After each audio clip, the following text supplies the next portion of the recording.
Hey guys, this is Comic and I am doing an advanced review on She-Ra, Legend of the Fire Princess. So, I believe this is the first graphic novel for She-Ra. It's released by Scholastic, so I am a She-Ra fan. I review the show, and I got my hands on the graphic novel and was able to do an advanced review, so I decided to talk about it for my channel. And I actually thought this is a really well done all ages comic, because I feel like, especially with like the Disney Dark Horse comics, my biggest complaint always is that there's so much dialogue, and for kids they're not going to be as interested if the whole entire picture is spread out with word balloons. And what I liked about this book in particular is that it's a pretty quick read, and it doesn't feel too bogged down the storyline. Also, it kind of just felt like an episode of the television show, but maybe a bit longer because it is a graphic novel.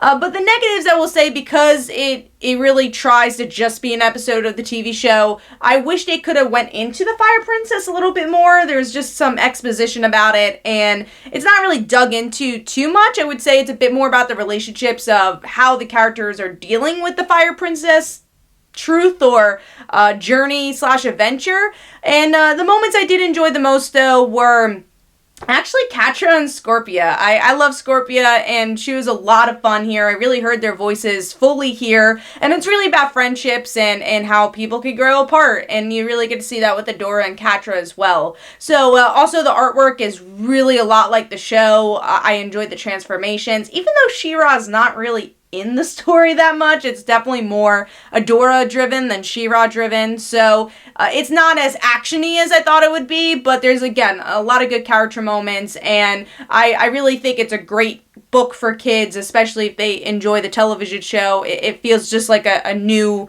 ongoing story from, I would say, a missing episode from the TV show from like the first season. So that's my advanced review for She-Ra. Hopefully you guys enjoyed. This is Comic Go check out my comics like Father Like Daughter and They Call Her Dancer. Also go check out my Twitter, my Facebook, and every Tuesday at 10 p.m. Eastern Time is our comic book podcast over on Frontline, Comic Frontline, where we discuss all comic news and our favorite comics of that week. So hopefully you guys enjoyed. Bye.